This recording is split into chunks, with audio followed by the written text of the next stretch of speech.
Welcome to Clash of Health. It is September 13th, and I appreciate you being here. If you've coming for the first time, welcome. And if you're coming back, thanks for rejoining me. Today's Akashic weather report seems philosophical and more of a guidance-based message that gives us how-tos to navigate the next couple of years. Hopefully, just we'll be through everything soon. So welcome. At the end, I'm going to give a health tip and also a quick suggestion to beef up your pancakes. So thanks for coming today. Here it is. So interestingly, I started this message going into the Akash and getting information specifically to me. And I thought, well, just today, this is going to be a day where I'm not going to be able to really send anything out to others because it's, just a message for me. And then it just started to roll and roll and roll. And here's the rolling part. Jesus and the ETs, we are working together as one with the Pleiades. Harvest the fruit of your bounty. Jesus hands me a flower. Walk with me, sister of love. We can do this together. Be not afraid, for I go before you. This journey to enlightenment is through the crevices and recesses of your soul, which will harvest into the tomorrowlands to be birthed. Pray for those who will not see, who do not have eyes, for their limitations are great. We are doing an in mass recruitment of others right now. I see like an angelic figure, and it looks like a friend of mine. Benign souls will work with you. Take heart, you are not alone. I see another friend actually a friend of a friend who's just become a friend. Istanbul came up, Homeland Security, the election, it's a travesty, two players opting for the game of duality. Each of us should play out our part from the highest vibration, almost like they've been given a script and they're playing the script out. And then we each have our own script. They said, don't get stuck in the middle. Glass ceilings will break. Money exchange, financial markets, key between 2025 and 2026. February 1st comes up as a significant date. I'm kind of curious astrologically what's going on that day. I asked about 2024 and they said, watch as things start to crumble. Don't engage, just be the watcher. Swimming upstream to higher ground, allow yourself to float to shore. Position yourself in a place of authority. There will be people lost, homeless, not able to grasp reality. You might call it the new reality. And so when they said homeless, I almost felt like homeless without a home. Maybe homeless too.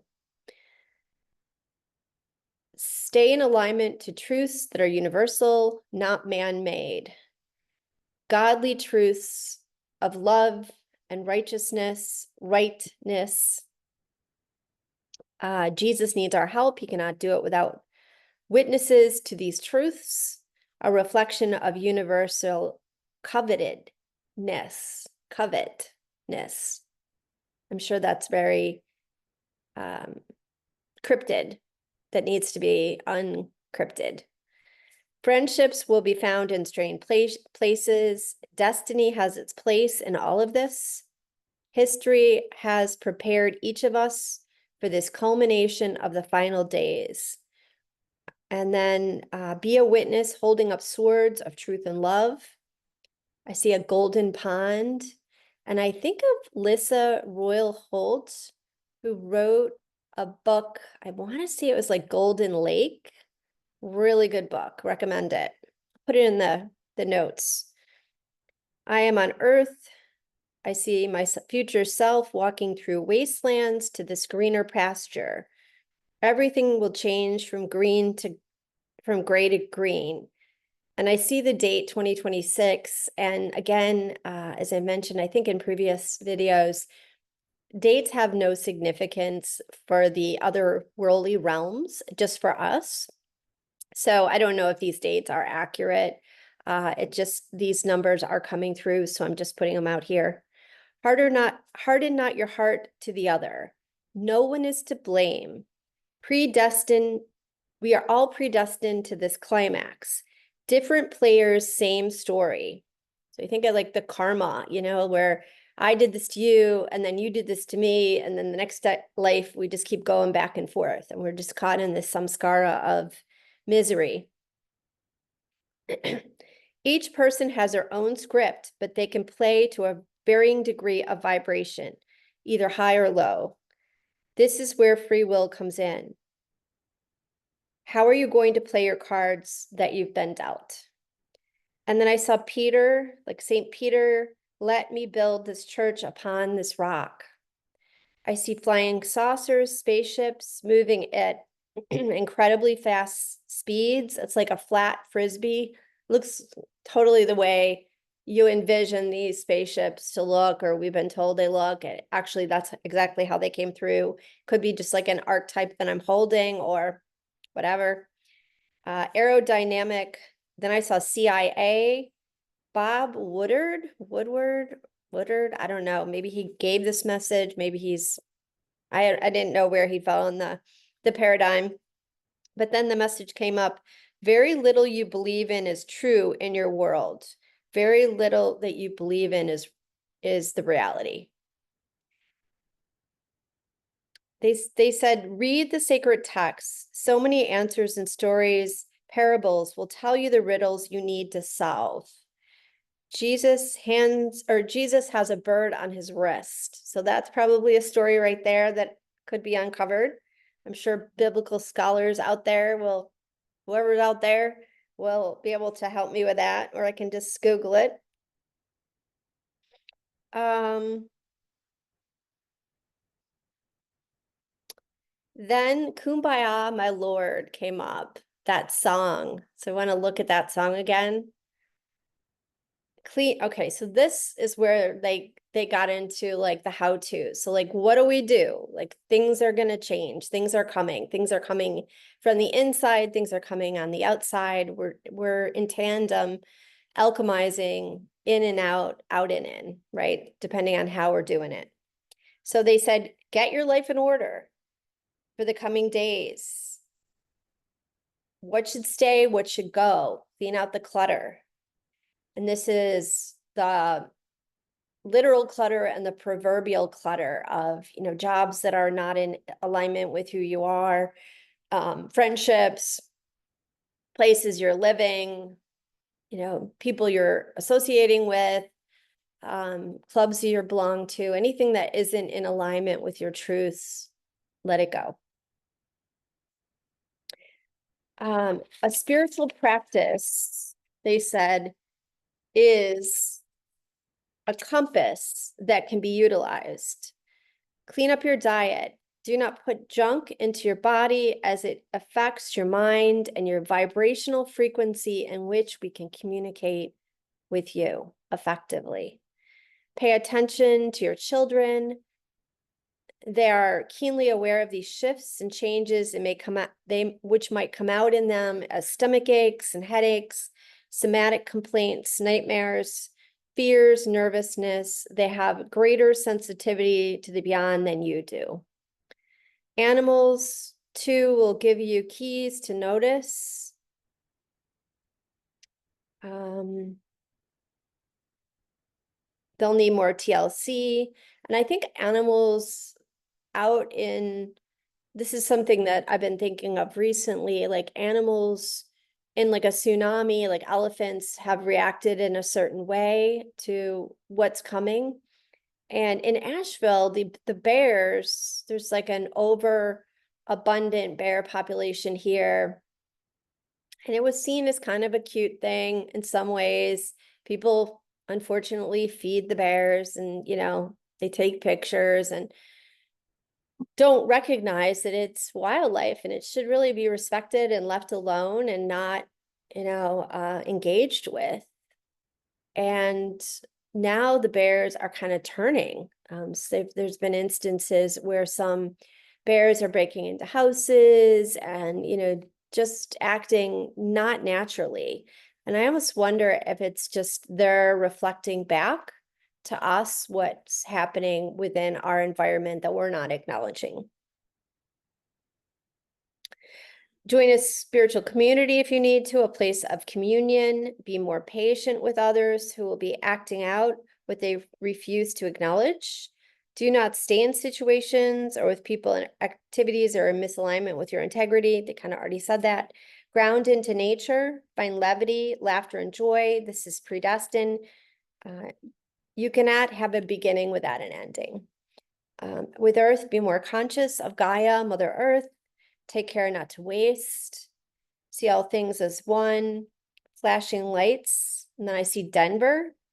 Avoid mind altering substances. Your mind is altered enough. You don't need it more. I mean, our minds are already going to have to shift and change with these changes. So make sure we're in a place of coherence and consciousness, not altered consciousness.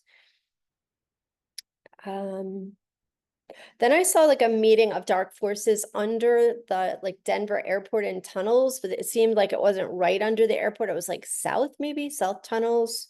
I don't know if there is like south tunnels, but that's what it came across as, south tunnel. Maybe those players underground know it as south tunnel. I don't know. Practice intuitive skills yourselves. New Mexico came through. I thought of the atomic bomb and, being cultivated and made there. Australia, New Zealand came up. Mission Impossible. Anything we can do to abate the effects of darkness and plotting against humanity. I asked, and they said to pray. And I saw a prostration prayer, almost like I thought of Muslims going to prayer at different times of day and almost like prostrating. And I thought in some ways it seemed like we were prostrating to Gaia, Mother Earth, the divinity of creation. Be in your core, have fortitude, all will be well eventually.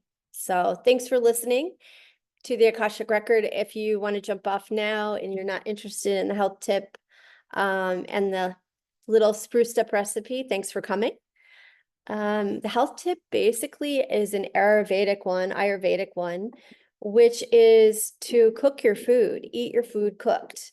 So in Ayurveda, they do not see raw as a good thing, especially for people who tend to be cold.